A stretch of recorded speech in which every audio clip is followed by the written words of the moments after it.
You briefed the press, did you not, when you were there? Well, I had several jobs. One of my jobs was that of analyst. I also was an interrogator and indeed briefed the press when we, the CIA, wanted to circulate disinformation on a particular issue. Disinformation is not necessarily a lie. It may be a half-truth. And we would pick out a journalist. I would go do the briefing and hope that he would put the information in print.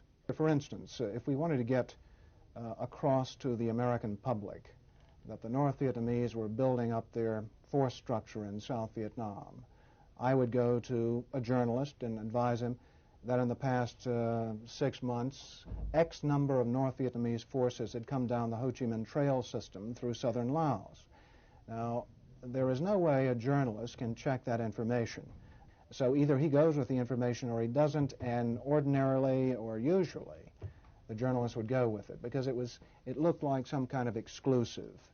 And I would say our percentage planning that kind of data was 70 to 80%. The correspondents we targeted were those who had terrific influence, the most respected journalists in Saigon, like Robert Chaplin of the New Yorker magazine, Kai's Beach of the Los Angeles Times from time to time, and also he worked for the Chicago Daily News. Bud Merrick of U.S. News and World Report, Malcolm Brown of the New York Times, even Maynard Parker of Newsweek magazine. We would go after these gentlemen. I would be directed to cultivate them, to spend time with them at the Caravel Hotel or the Continental Hotel, to socialize with them, and slowly but surely to try to gain their confidence by dolloping out valid information which was true. And then I would drop into a conversation the data that we wanted to get across, which might not be true.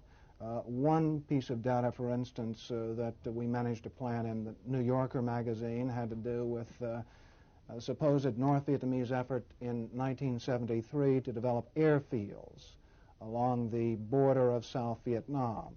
The reason we wanted to plant this information was that we were trying to persuade the U.S. Congress that Saigon should continue to get a great deal of aid, and that the North Vietnamese were the chief violators of the ceasefire accord.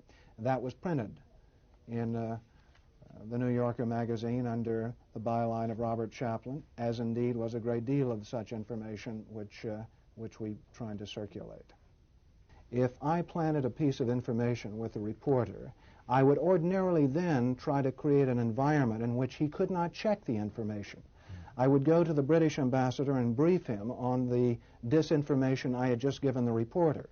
So when the reporter wanted to cross-check what I'd told him with, say, the British ambassador, New Zealand ambassador, or what have you, he would get false confirmation, the same message coming back at him. He'd say, aha, I've got proof that Frank Snepp told me the truth, when in fact what he'd gotten was simply an echo of what I'd given him in the first place via the British ambassador or other of our friendly diplomatic contacts. I am, as an ex-CIA agent, opposed to the disinformation activities in which I was involved. I admit that I was involved, and I think it served no useful purpose. Propagandizing the American public or Congress is not the CIA's job.